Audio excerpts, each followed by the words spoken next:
Other platforms we've used made work harder.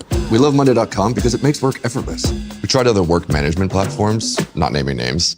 What's going on, Flickcraft? Welcome back to a brand new video. My name's Creek, and a lot of you guys do ask me, Creekcraft, how do you live stream? How do I do what you do? You can see all around me, there's a lot of stuff on the screen, and a lot of you guys are wondering how I do crazy stuff like this. How do I do that? Whoa, how do I do that while I'm streaming? That's insane. Or how do I do that? Well, look, it's me. I'm up there. That's cool. You can see my entire setup. That's awesome. How do I do that? Or how do I play a sound like this? Or how do I play a sound like this? I'm going to show you guys how to do that in this video. So I'm going to show you guys how to do that. Be sure to watch until the end so you learn everything. And let's go ahead and let's hop into this. All right, so the first thing you're going to want to do is download a program called OBS Studio. A lot of you guys probably already know what it is. If you don't, that's fine. Just go on over to obsproject.com or just Google OBS. I'll also have a link to it down in the description, and just download it for whatever operating system you have. I have Windows, so I'm going to click Windows. It's going to go ahead and download, and I'm going to assume you guys know how to install the program. So I'm going to let you guys go ahead and do that. So go ahead and install OBS, and when it's done installing, you're going to open it up, and it's going to look a lot like this. It may ask you if you want to run the auto configuration wizard or the auto settings. You can go ahead and do that. It's fine. We're going to be changing them anyway, so it doesn't matter, but go ahead and open it up. And if at any point you need to rewind this video or pause it, you guys can feel free to do that too. No problem at all. I'm also in Roblox here. I'm just going to be using this as an example game to show how to do all this stuff. So, you know, this works with any game, Call of Duty, Roblox, anything. You want to play StarCraft, that works too, anything. All right, so once you open up OBS, it's gonna look a lot like this little window here, and there's a few things we need to do before we get into anything, and that is we need to go to File, and we need to go to Settings, because we have a lot of settings to mess with. Now, the general settings here, they don't really matter. There's a lot here, and you can play around with it if you want to, but they don't really matter. We're not really worried about it. We're just gonna go on over to the stream settings. Now, whenever you're streaming to YouTube, which is what I do, and that's what I'm gonna show you guys how to do here, you want to go to Stream, and you want to select Service, and you want to choose YouTube/YouTube Gaming. There you go. So then going to ask you what server you want to stream to, primary or backup. I suggest using the primary if for some reason your stream lags out and disconnects.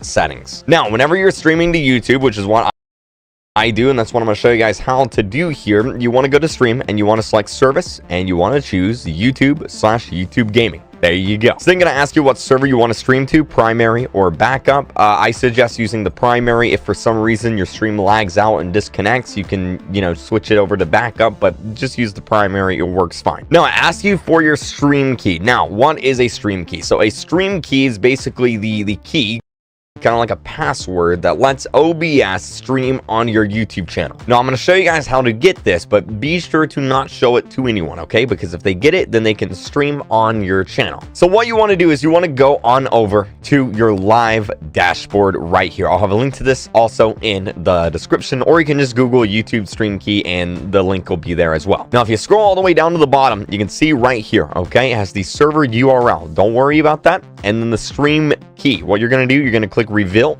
and then you're going to copy this, all right, and you're going to paste it in here, and then you're going to click Apply. Now, obviously, I'm not going to do that because I don't want to show off my stream key because I don't want anyone else streaming on my account, but that's how you do it. It's very simple. Once you get it in here, go ahead and click Apply, and let's move on to output. Now, output has two modes. There's simple and there's advanced mode. Now, for the sake of streaming, we're just going to stick with simple because it doesn't really need to be advanced. We don't really need any of that. Now, this is actually pretty simple, okay? Video bitrate. What is the video bitrate? So your bitrate is basically how many bits are going into your stream. The bigger the number, the clearer it's going to look, the less pixelated it's going to look, the more crisp it's going to look, and the lower it is, then the more pixelated it's going to be and the less crisp it's going to be. Obviously, though, the higher the bitrate is, the, you know, better internet you have to stream, and, you know, the more resources your computer needs to have in order to stream. So you got to have a balance there. So how do you find your bitrate? Let me show you guys how to do that. So what you want to do is you want to go on over to this website right here, speedtest.net. Again, I'll have a link to this down in the description, okay? And what you're going to do, you're going to click Go on this website, and it's going to measure your internet speed. There's also going to be some black bars on the screen here because I don't want you guys to see my IP address, but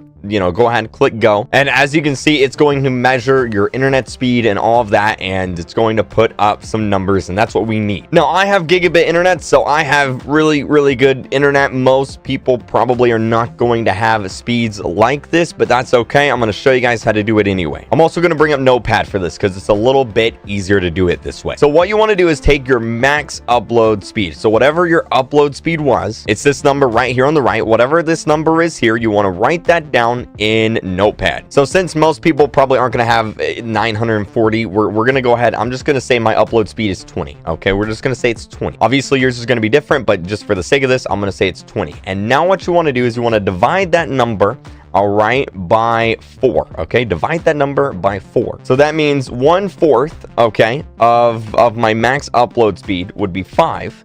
All right, and 75% of it, or 3/4 of it, would be 15, because, you know, 5 times 3, 15. Basically, we want to find 75% of our max upload speed. So 75% of 20 is 15. If your upload speed was 10, then 75